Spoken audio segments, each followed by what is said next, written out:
प्रकाशिक यंत्र जिसकी सहायता से छोटे आकार की वस्तुओं का बड़ा प्रतिबिंब प्राप्त किया जाता है। पहला आता है आपके सरल सूक्ष्मदर्शी।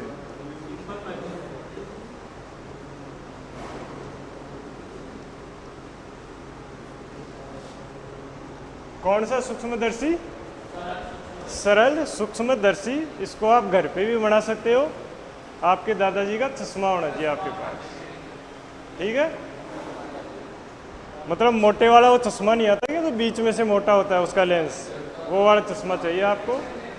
उसमें से आप देखना अपनी किताब के अक्षरों को पढ़ना, इतने बड़े दिखेंगे आपको। अगर किसी मकोड़े का आपको देखना हो ना भाई इसके टांग कहाँ पर है, सिर कहाँ पर है, तो उसको पकड़ के रखना उसके नीचे, फिर उसका आकार देखना कैसा है क्या है। वो तेरी मर्जी है, तो कैसे रोकेगा उसको?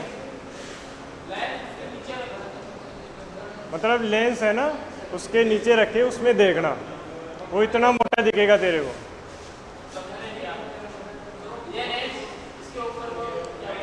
लेंस के ऊपर रखेगा तो फिर क्या देखेगा तू?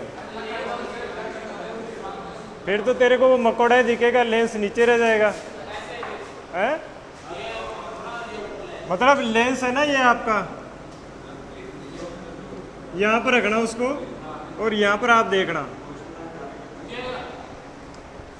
दिख जाएगा वो। उसको आगे पीछे करके देखना लेंस को कौन सी कंडीशन में अच्छा दिख रहा है, ठीक है ना। सबसे बड़ा कब दिखेगा? जब इसकी फोकस दूरी और प्रकाशिक केंद्र के बीच में रखे हुए ना, तब दिखेगा वो अच्छा। आप लिखो पहला सरल सूक्ष्मदर्शी। सरल सूक्ष्मदर्शी में क्या होता है? केवल एक ही लेंस होगा, केवल एक ही लेंस होगा। लेंस कौन सा होगा? कॉन्वेक्स, उत्तल लेंस। परिभाषा लिखो इसकी।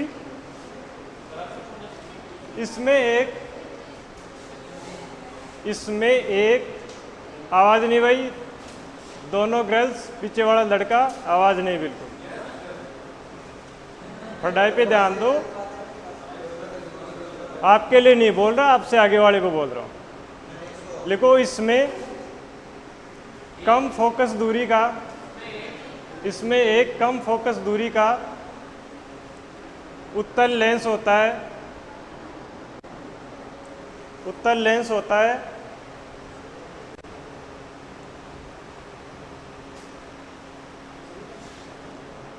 जिसे आवर्धक लेंस भी कहते हैं। मैग्नीफायर ग्लास, मैग्नीफायर लेंस, आवर्धक लेंस, मैग्नीफायर लेंस, इसे आवर्धक लेंस भी कहते हैं। बिल्कुल नहीं कराऊंगा, कोई चांस ही नहीं है डेरिवेशन आपको करवा दूं मैं। आप अब एक बात बताओ, अगर फोकस दूरी कम है तो इसकी पावर क्या होगी? ज़्यादा होगी। इसके नीचे लिखो अर्थात इसकी पावर ज़्यादा होती है, इसकी पावर ज़्यादा होती है। इसका डायग्राम बनाओ।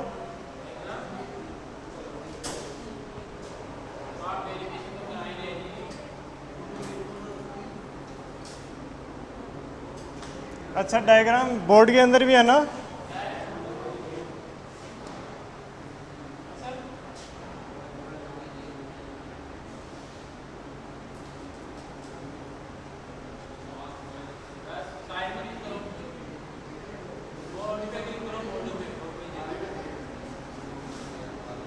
ठीक है भाई, इसका कलर अलग आ गया, लेकिन कोई बात नहीं, देख लेना। मुझे वापस जाना पड़ेगा। आवाज नहीं भाई, आवाज नहीं। सबको दिख रहा है, उत्तल लेंस रखा है, ठीक है। माना इसकी फोकस बिंदु कहाँ पर है? इसका ये तो F है और ये क्या है वो इसका 2F, सही। ये प्रकाशिक अक्ष मुख्य अक्ष हो गया, ये इसका क्या हो गया? ऑप्टिकल सेंटर, प्रकाशिक बिंदु। अब मैं वस्तु को कहाँ पर रखूंगा? F है O के बीच में, एफ व ओ के बीच में रख रहा हूँ मैं, ये मेरी क्या है, वस्तु है। तो इसके कारण प्रतिबिंब कैसे बनेगा, यहाँ से चलने वाली किरण कहाँ से जाएगी, एफ से जाएगी। दूसरा सी से जाने वाली, ओ से जाने वाली क्या होगी, बिल्कुल सीधी। ये आगे मिल नहीं रही तो कहीं इधर जाके मिल रही है,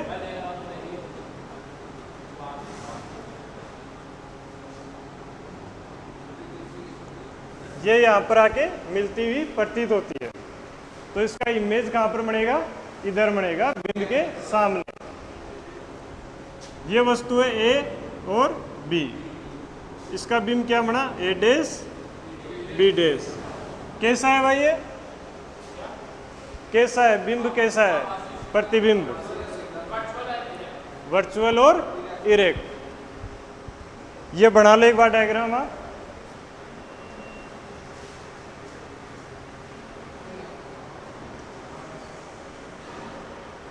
डायग्राम बना लो एक बार।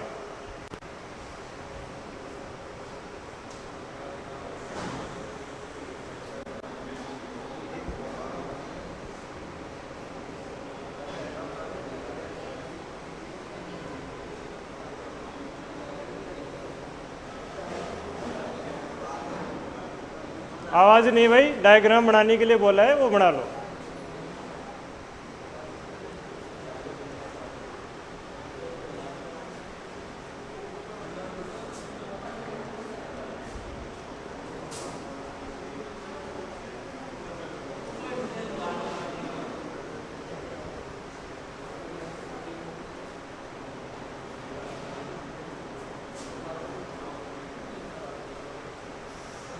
बना लिया?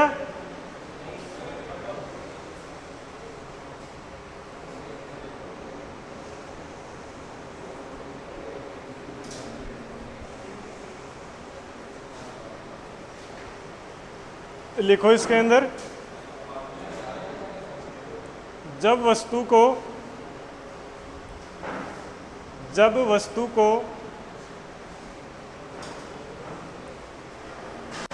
लेंस के प्रकाशीय केंद्र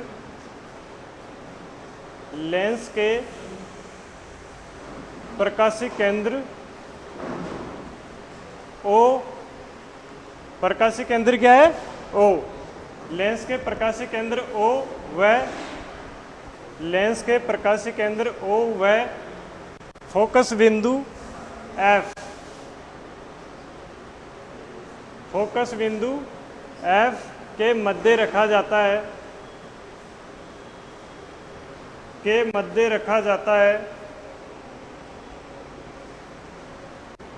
तो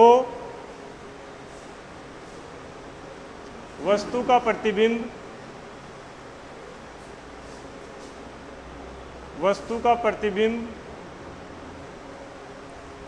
सीधा काल्पनिक यानी आभासी, सीधा काल्पनिक और वस्तु से बड़ा प्राप्त होता है।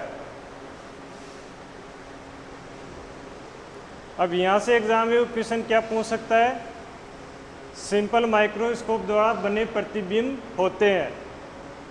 4 ऑप्शन दे देगा, सीधा आभासी, सीधा वास्तविक, उल्टा आभासी, उल्टा वास्तविक। ठीक है ना, ऐसे वो ऑप्शन माइक्रोस्कोप में से आपके लगभग ऐसे ही क्वेश्चन आते हैं, सीधा और आभासी या सीधा और काल्पनिक, एक ही बात है ना, काल्पनिक और आभासी। अब लिखो, सरल सूक्ष्मदर्शी की आवर्धन क्षमता या आवर्धन किससे दर्शाते हैं इसको, एम से। इसमें 2 कंडीशन होती है, एम बराबर वैसे क्या होता है, बीटा बटे अल्फा। बीटा क्या है यहाँ पर और अल्फा क्या है,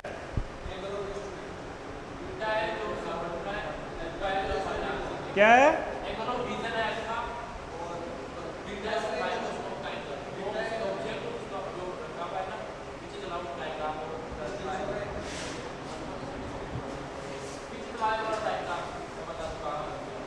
क्या, लो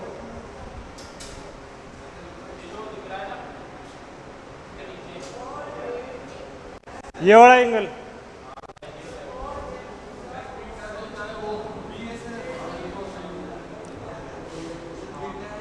ये वाला एंगल क्या है भाई? ये बीटा है। अल्फा क्या है?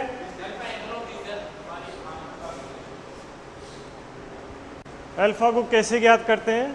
इधर देखो, बीटा वाला तो ये हो गया इमेज द्वारा आंख पर बनाया गया कोण, यहीं पे आंख मानते हैं, यहीं से होता है, इसको दर्शन कोण बोलते हैं, विजन एंगल बोलते हैं, ठीक है। अल्फा क्या होता है? अगर मैं इस वाले बीम को यहाँ पर ले आऊँ, मैक्सिमम क्या लेते हैं? डी दूरी तक लिखते हैं। डी दूरी क्या है? 25 सेंटीमीटर निकट बिंदु। तो इस वाले को मैं यहाँ पर ले आऊँ तो आकृति ऐसी बनेगी है, और यहाँ से फिर मैं एंगल लूँ इसका, तो ये एंगल कौन सा हो गया? अल्फा हो गया, ठीक है। इस वाले डिस्टेंस को क्या मानते हैं? डी डिस्टेंस लेते हैं।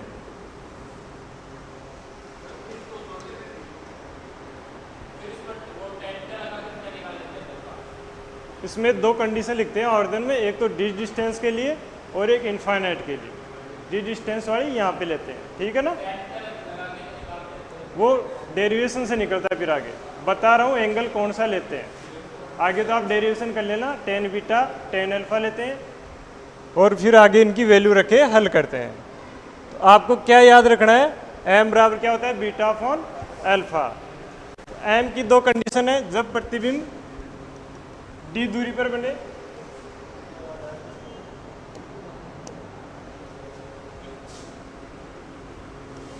जब प्रतिबिंब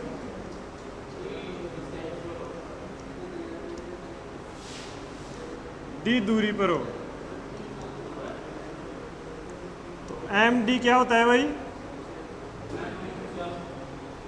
1 प्लस डी अपॉन एफ, यही होता है ना। और जब प्रतिबिंब अनंत पर बने तो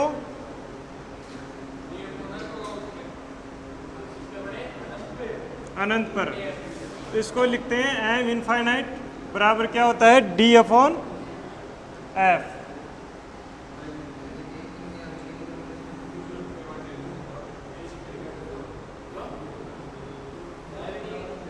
उतार लो दोनों को।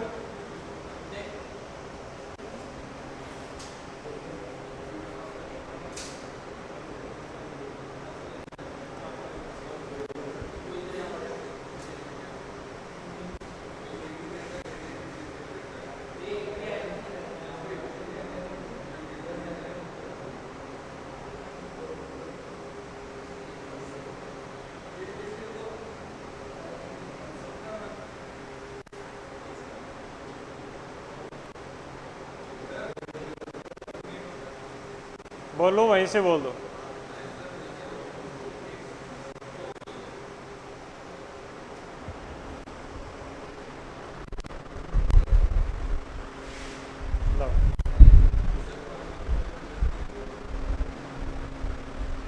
ये एनसीईआरटी में देखना, इसको यहाँ पे किस तरह के फिल लेते हैं। अगर यहाँ पे लोगे तो अल्फा और बीटा तो सेम ही हो गए ना। हाँ, तो एनसीईआरटी इसको नहीं मानना, बुक्स में देखना। ये अपने राजस्थान बोर्ड की बुक्स है ना, उसमें देखना, अच्छी तरह समझा रहेगा। अगर ये लेगा तो अल्फा और बीटा तो सेम हो गए, एंगल तो एक ही जा रहे हैं ना ये, तो वही तो बता रहा हूँ। अगर क्यों नहीं होगी? मानते हैं उसको डी दूरी पर 25 सेंटीमीटर होता है, प्रतिबिंब बन रहा है, वहाँ पर बिंब को रखते हैं। फिर हाँ, रखते नहीं है, मानते हैं कि मानव बिंब यहाँ पर रखा हुआ है, फिर लेते हैं। बीटा के लिए तो प्रतिबिंब वाला आ गया। अब ये देखो, ये वाला था ना, ये एंगल बड़ा एंगल है और ये एंगल छोटा एंगल आ रहा है। अगर इसको मैं यहीं पे ले लेता हूँ तो बीटा और अल्फा तो सेम ही आ गया ना एंगल। बीटा की वैल्यू 10 बीटा से निकालो। 10 बीटा क्या होता है? लंब बटा आधार। तो ये लंब हो गया, ये आधार हो गया। आधार दोनों का सेम हो जाएगा। अगर इसको मैं यहाँ ले जाऊँ तो इसके लिए लंब इतना सा रह जाएगा, आधार ये बच गया। अब आवर्धन क्या होता है? बिंब की ऊंचाई बटे, ये क्या, प्रतिबिंब की ऊंचाई बटे बिंब की ऊंचाई। तो दोनों में लंब बच गए, इसकी ऊंचाई क्या बच गई? बड़ी वाली, और इसकी ऊंचाई क्या बच गई, छोटी वाली। आ गया ना, ऐसे होता है। आधार तो दोनों के सेम हो गए, वो आधार को सेम लेने के लिए ही इसको यहाँ पे रख के मान रहा है।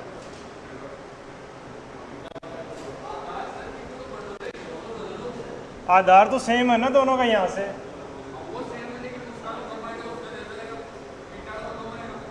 अरे भाई टेन बीटा क्या है यहाँ पर, टेन बीटा की वैल्यू क्या आ रही है, ए डैश बी डैश बटे क्या आ रहा है, ए ओ। और टेन अल्फा की वैल्यू क्या आएगी, अगर मैं इस वाले को यहाँ पे ले जाता हूँ तो ये वाली दूरी, ये वाली ऊंचाई क्या आएगी, ए बी के बराबर है ना। तो ए बी बटे ए ओ से ए ओ कैंसिल, ए बी डैश बटे मतलब बिंब की ऊंचाई बटे प्रतिबिंब की ऊंचाई बटे बिंब की ऊंचाई। आवर्धन यही तो लेते हैं अपन, ऐसे निकलेगा। ठीक है, अगर तू इसको यहीं पे मानेगा तो फिर दोनों ही अलग अलग आ रहे हैं। आगे देखो, इसमें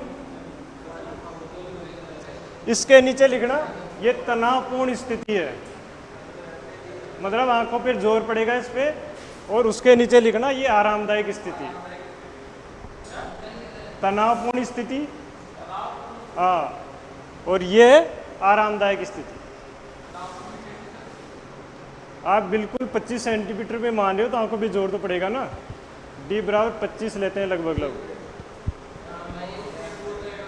अनंत वाले को आप आराम से देख सकते हो ना भाई। एक तो तू बुक्स को ऐसे लेके फट, एक आराम से लेके फट, एक उस दीवार को देख, आंखों पे जोर पड़ेगा कि तेरे, कुछ नहीं पड़ रहा ना, इसलिए बोलते। ज़्यादातर न्यूमेरिकल सोल्व करने के लिए एम इनफाइनाइट वाला फॉर्मूला यूज करते हैं। आरामदायक वाली स्थिति अगर वो बोल रहा है डी वाली तो फिर ये लेंगे। ठीक है, इसके नीचे लिखो, हाँ इसी के नीचे लिखो। अब बताओ इसका एम की वैल्यू बढ़ानी है तो मेरे को क्या करना पड़ेगा, एफ को कम करना पड़ेगा। तो ये बात लिख लो आप, सरल सूक्ष्मदर्शी की आवर्धन क्षमता बढ़ाने के लिए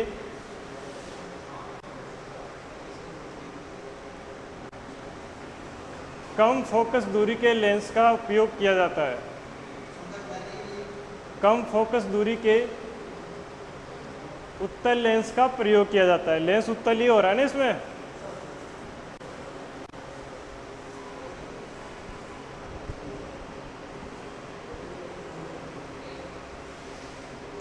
तालिया। दूसरा, तरंग दैर्घ्य का मान कम होना चाहिए।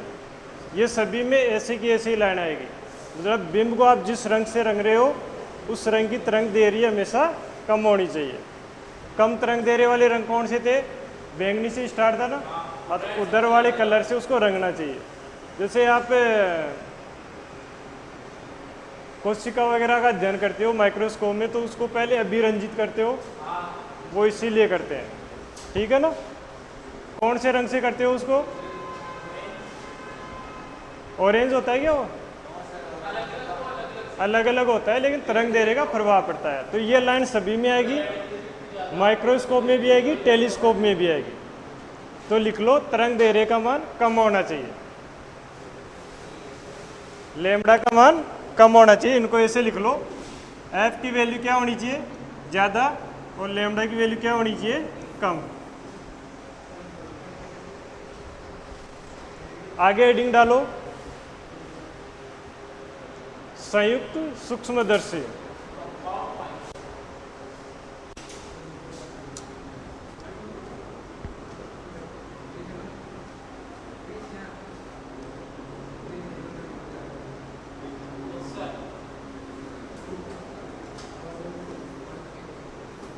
इसमें क्या करते हैं भाई,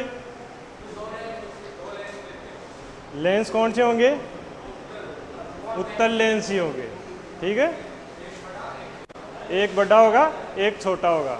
दो लेंस कहाँ में लेते हैं, इसमें दो से ज़्यादा भी ले सकते हो आप, अगर आपको आवर्धन और ज़्यादा बढ़ाना है तो 3 भी ले सकते हो, 4 भी ले सकते हो, 5 भी ले सकते हो, लेकिन उसका एक लॉस है। क्या? जो भी आपको प्रतिबिंब मिलेगा उसकी तीव्रता कम हो जाएगी, ठीक है ना, वो स्पष्ट दिखाई नहीं देगा। बड़ा तो दिख जाएगा आपको लेकिन स्पष्ट नहीं दिखेगा, ठीक है भाई। लिखो इसके अंदर, इसमें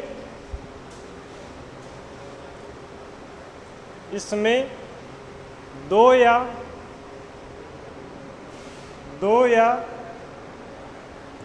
दो से ज़्यादा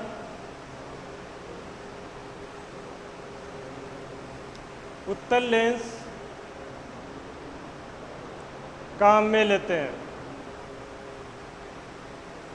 2 या 2 से ज़्यादा उत्तल लेंस काम में लेते हैं। नेक्स्ट लाइन लिखना है इसमें, जो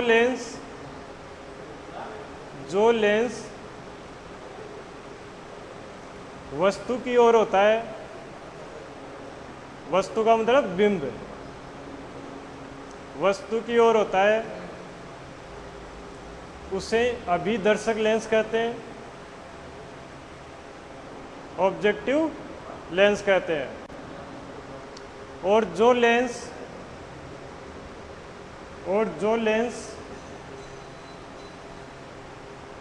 नेत्र की तरफ होता है, जो लेंस नेत्र की तरफ होता है उसे कौन सा लेंस कहते हैं भाई? अभिनेत्र लेंस, आई लेंस, अभिनेत्र लेंस कहते हैं।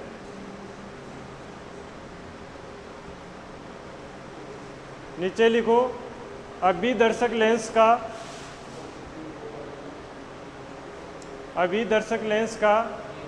द्वारक, अभिदर्शक लेंस का द्वारक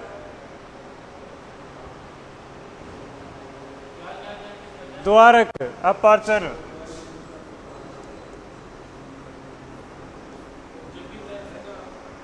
द्वारक व फोकस दूरी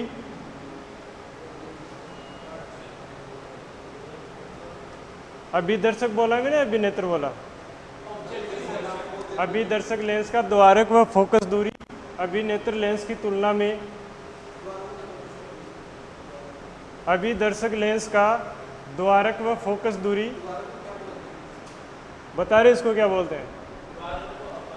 अपर्चर ऐसा कुछ होता है, APTURE कुछ ऐसा।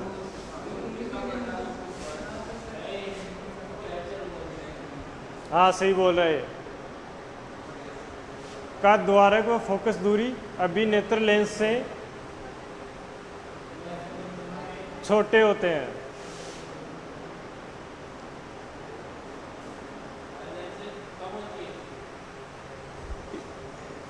ऑब्जेक्टिव लेंस का कम होता है, आई लेंस का बड़ा होता है। तो मैंने क्या लिखा है, दोबारा बोलना एक बार पूरी लाइन जिसने लिख लिया।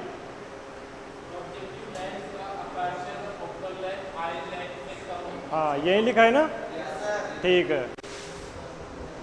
इसका डायग्राम देखो,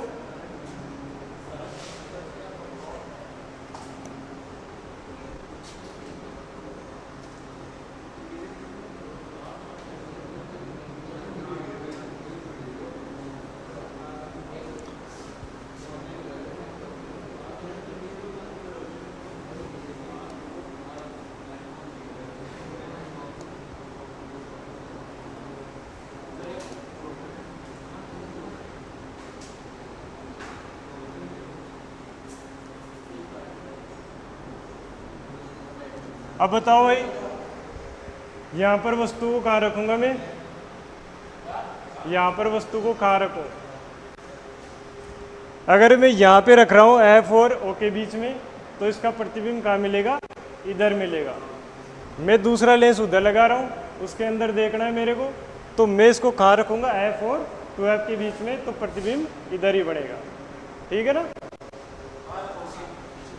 F और 2F के बीच में रख रहा हूँ, तो यहाँ से किरण गई, कहाँ से निकलेगी? ये F से निकलेगी। दूसरी किरण C से गई और ये यहाँ पर क्या होगी? क्रॉस हो गई। ठीक है, ये तो हो गया पहले लेंस का काम। अब दूसरा लेंस सेट कर रहा हूं मैं, ये क्या होगा, इससे बड़ा होगा,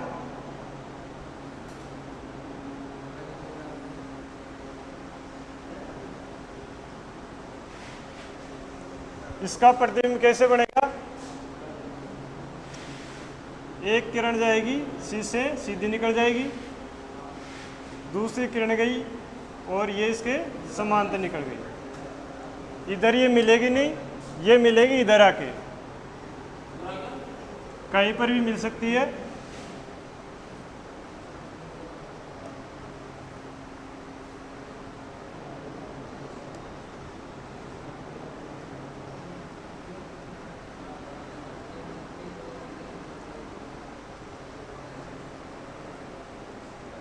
आप थोड़ा ढंग से बना लेना इसको, ठीक है भाई। ये वस्तु थी ए बी, इसका प्रथम प्रतिबिंब बना ए डैश बी डैश, अंतिम प्रतिबिंब क्या बना, A double dash B double dash.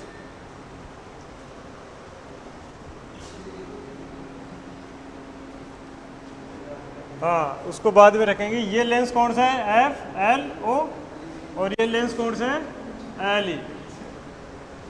अब इसमें देख के बताओ, जो पहला प्रतिबिंब बन रहा है उसकी सिचुएशन क्या है, कैसा दिख रहा है वो आपको, रियल है और उल्टा है। लेकिन जो अंतिम प्रतिबिंब बना है उसकी क्या कंडीशन है,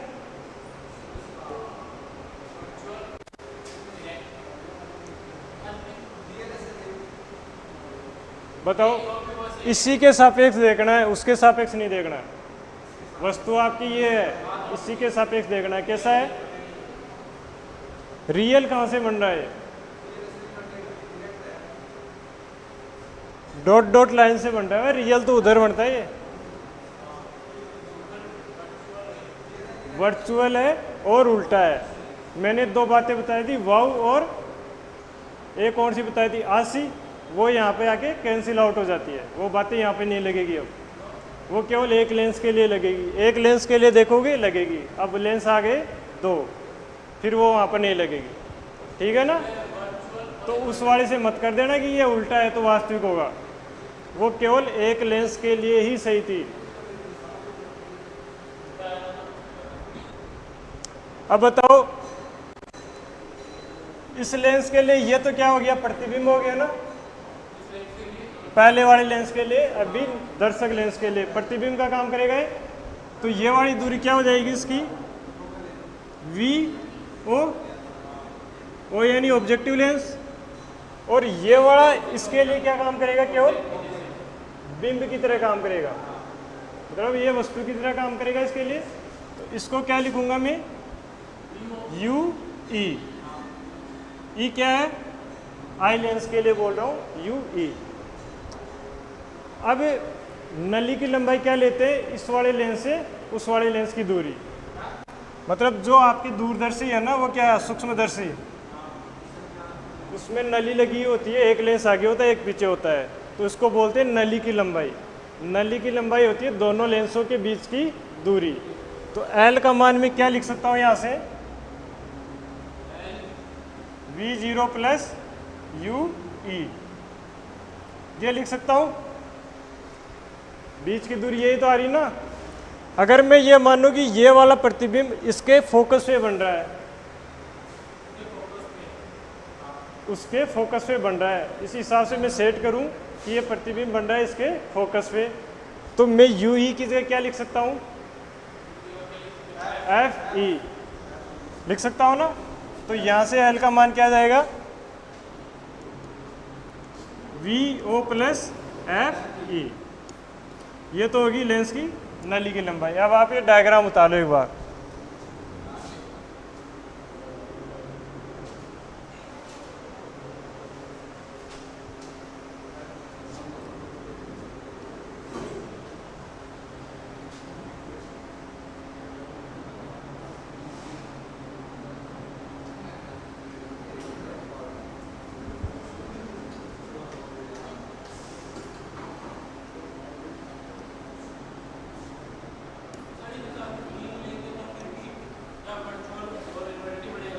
क्या?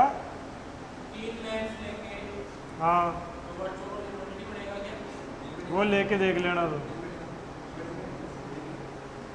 मैंने लेके देखा नहीं है, तू लेके देख लेना घर पे, प्रैक्टिकल करके देख लेना। वहाँ पर तू लेंस लगाएगा, यहाँ से उसकी इमेज बनाना तुम।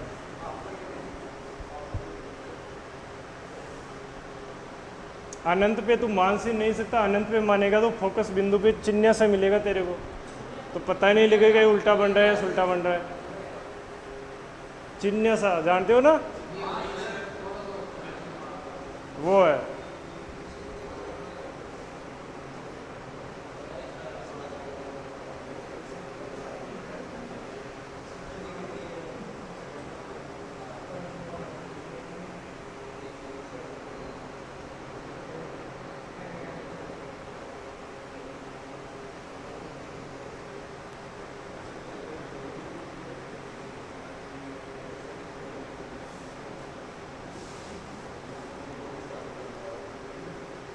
आपके तो क्या बीएससी में 2 लेंस को लिए पढ़ाते हैं, 3 लेंस वहाँ पर भी नहीं लेते।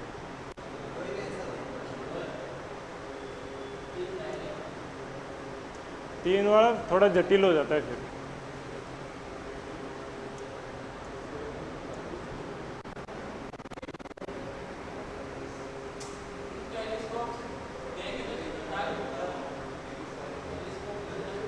टेलीस्कोप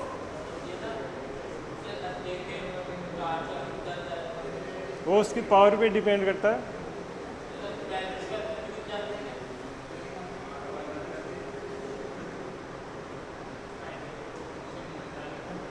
कर रहे हैं ना, नासा वाले सूर्य वगैरह का अध्ययन कर रहे हैं, नए ग्रहों की खोज कर रहे हैं, नए आकाशीय ग्रह है ना, उनकी खोज कर रहे हैं, उन्हीं से करते हैं वो देख देख के। जो आपको इमेज दिखाई जाती है ना ग्रह की, बिल्कुल गोल साफ सुथरी, वैसे नहीं होती है, वैसी कभी नहीं दिखती, वो कंप्यूटराइज दिखाते हैं आपको। अगर रियल इमेज दिखाए तो आपके कुछ समझ में नहीं आएगा, ये मंगल है, चंद्रमा है, क्या है, कुछ नहीं आएगा। जो आपके नोटबुक में आता है ना सौरमंडल का डायग्राम, शनि के चारों ओर वलय दिखाते हैं, बृहस्पति को मोटा कुछ ऐसा दिखाते हैं, मंगल को लाल दिखाते हैं, बिल्कुल गोल गोल दिखाते हैं, वैसा नहीं दिखते हो। क्या? और वैसे बॉलीवुड वाले तो तारे चलते ले आते हैं धरती के ऊपर, गानों में ले आते हैं वो तो चांद को, तारों को, तो आप लाके देख सकते हो उनके पास जाके। अभी वो एक गाना चल रहा है ना, कौन सा, 16-17 सितारे बांध के ले आऊंगा, कुछ ऐसा आता है उसमें। भाई 16-17 सितारे का मतलब समझता है कितने होते हैं? बहुत होते हैं, एक तारा भी धरती पे नहीं आ सकता,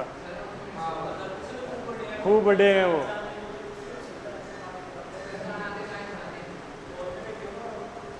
तो ये फीलिंग्स होती है केवल। लिखो इसके अंदर लिखो।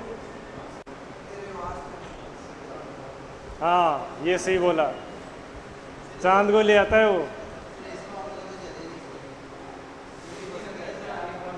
कभी आप इनको ढंग से सुन के देखना, इनका अर्थ निकाल के क्या बोल रहा है, क्या बकवास कर रहा है। आप तो धुन में सुनते हो, मजा आता है, लेकिन उसका रियल अर्थ निकाल के देखना कि ये क्या बोल रहा है। हाँ ये कभी हो सकता है क्या?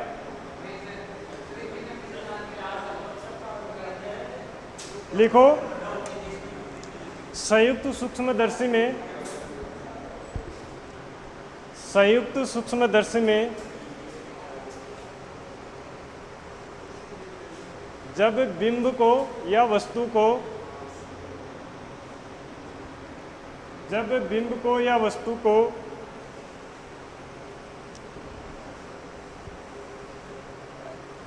इसको क्या बोलेंगे? अभिदर्शक लेंस के, अभिदर्शक लेंस के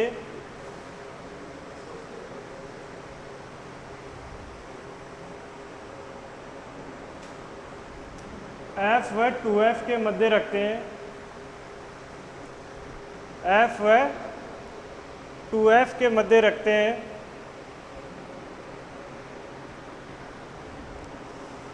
तो मध्यवर्ती प्रतिबिंब बीच वाला प्रतिबिंब कहां पर बन रहा है भाई?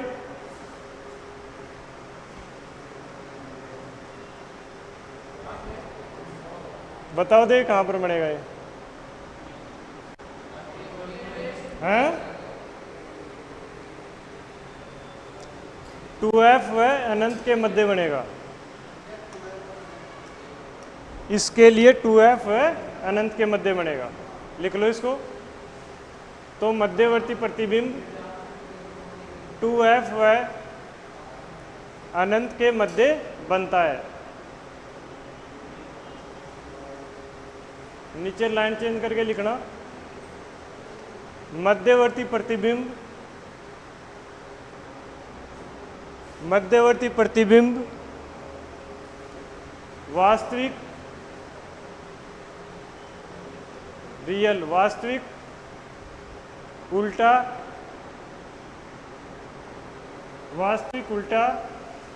व बिंब से बड़ा बनता है या वस्तु से बड़ा बनता है।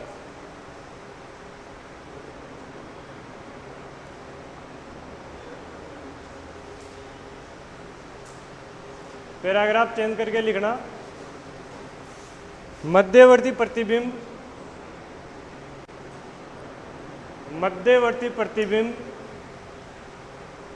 अभिनेत्र लेंस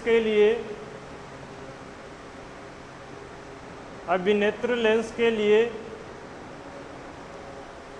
बिंब का कार्य करता है।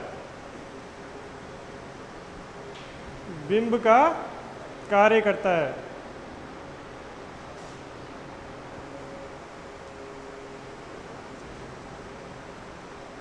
अब एक बात बताओ, इस वाले का प्रतिबिंब उस लेंस से मेरे को यहाँ पर मिल रहा है, तो वो कहाँ पर रखा होना चाहिए आपके हिसाब से?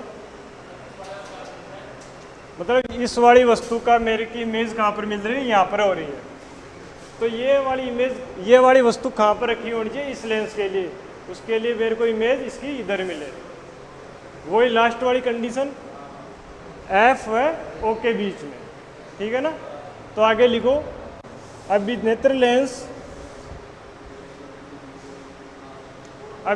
लेंस को इस प्रकार समायोजित करते हैं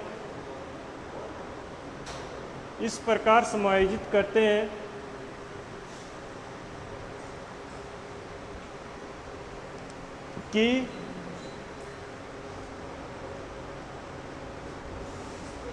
मध्यवर्ती प्रतिबिंब ए डैश बी डैश, मध्यवर्ती प्रतिबिंब ए डैश बी डैश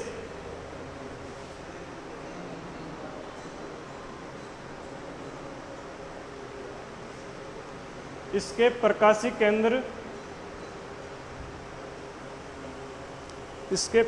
केंद्र व फोकस बिंदु के बीच में स्थित हो।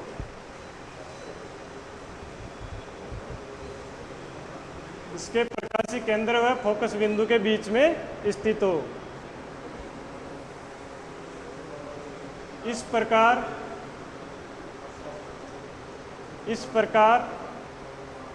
अंतिम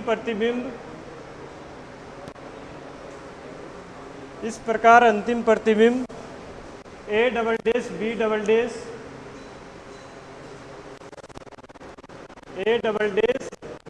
डैश बिंब ए बी के सापेक्ष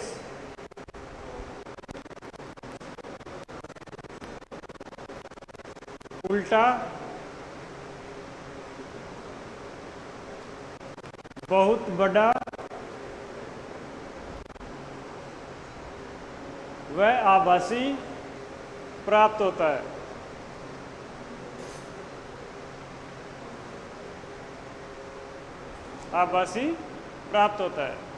समझ गए भाई? इसकी कार्य प्रणाली समझ लेना। पहले इसको रखते हैं एफ और 2F के बीच में, वो इसलिए कि बिंब को प्रतिबिंब बनाना किधर है? उस तरफ। अगर मैं इसको यहाँ पे रख दूंगा तो प्रतिबिंब पहले कहाँ बन जाएगा? इधर बन जाएगा। तो याद रह जाएगा, लैंग्वेज से समझ लो। पहले वाले को रखेंगे f और 2f के बीच में, इसका प्रतिबिंब बढ़ेगा इधर 2f से अनंत के बीच में। अब इस वाले लेंस को इस तरह समायोजित करना है कि जो ये वाला प्रतिबिंब बन रहा है ना, ये इसके प्रकाशीय केंद्र और f के बीच में आ जाए। तो इससे मेरे को क्या प्राप्त होगा, ये वाला प्रतिबिंब इसका प्रतिबिंब कहाँ मिलेगा, सामने ही मिलेगा। अगर मैं f से आगे लेता हूँ तो उधर मिलेगा, ठीक है, जबकि मेरे को दिखेगा किधर, इधर वाला, इसलिए मैं कहाँ पर रखूँगा इसको, प्रकाशीय केंद्र और f के बीच में। पहले वाला प्रतिबिंब बिंब के सापेक्ष क्या आया, उल्टा आया, वास्तविक आया और बड़ा आया। अंतिम वाला इसके सापेक्ष क्या आया, उल्टा आया, बड़ा आया और आभासी आया। लेकिन अगर मैं इसके सापेक्ष इसको देखूं तो क्या आएगा बताओ, मध्यवर्ती प्रतिबिंब के सापेक्ष अंतिम प्रतिबिंब को बताऊं मैं कि इसके सापेक्ष इसकी व्याख्या करोगे, ये कैसा है, कितना है, क्या है। तो ये क्या होगा, ये भी उल्टा है तो ये भी उल्टा है, मतलब सीधा ही मिल रहा है, ठीक है, आभासी है और बड़ा है। तो कंफ्यूज मत होना, फट लेना हो, मध्यवर्ती प्रतिबिंब के सापेक्ष पूछ रहा है या बिंब के सापेक्ष पूछ रहा है। आपको केवल बिंब के सापेक्ष ही पूछेगा, ज़्यादा कॉम्प्लेक्स नहीं बढ़ाएगा। हाँ, बिंब के सापेक्ष पूछेगा तो वर्चुअल तो दोनों में रहेगा, लेकिन उल्टा और सीधा का फर्क पड़ जाएगा। इसके सापेक्ष तो उल्टा है, इसके सापेक्ष सीधा है, ठीक है भाई, यहाँ तक किसी को कंफ्यूज। अब लिखो संयुक्त सूक्ष्मदर्शी की आवर्धन समता।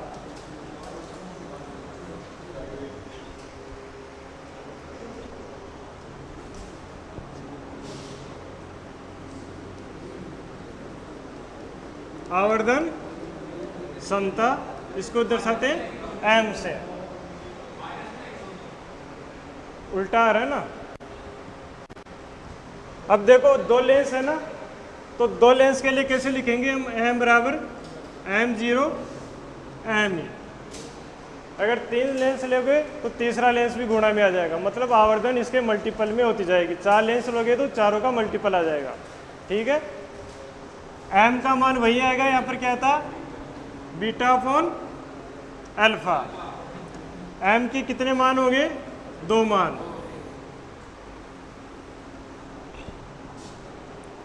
पहला कौन सा आएगा, md, दूसरा कौन सा आएगा, m इनफाइनाइट। md की वैल्यू क्या है बताओ, -v/u, 1 + d/f। ये है ना, इधर क्या है, m इनफाइनाइट की वैल्यू -v0/u0 और मल्टीपल में क्या आ जाएगा, d/f, ठीक है। अब मैंने बताई थी नली की लंबाई, उसको पहले इसको लिख लो, उसको बाद में समझा दूंगा।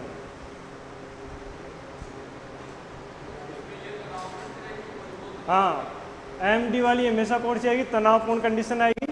इनफाइनाइट वाली कौन सी कंडीशन आएगी, आरामदायक स्थिति।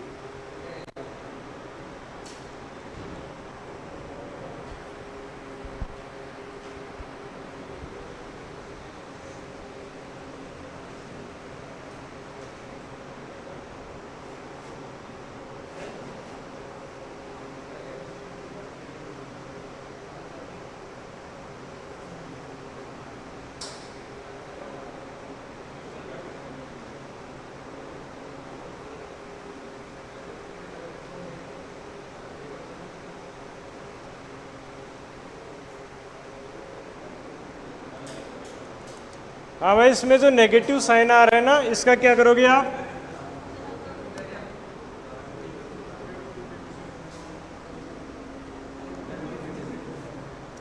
ये दोनों में नेगेटिव साइन आ रहा है, ये क्या दिखा रहा है,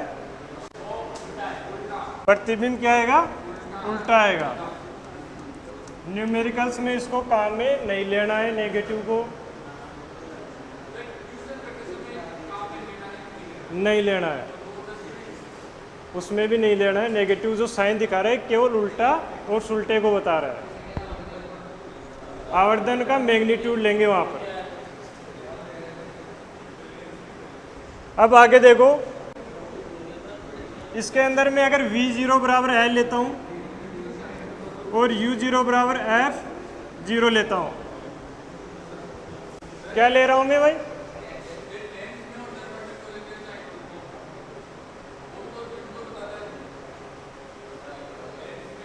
इसमें ऑलरेडी इसको सोल्व करते हैं ना, तो साइन के साथ सोल्व करते हैं।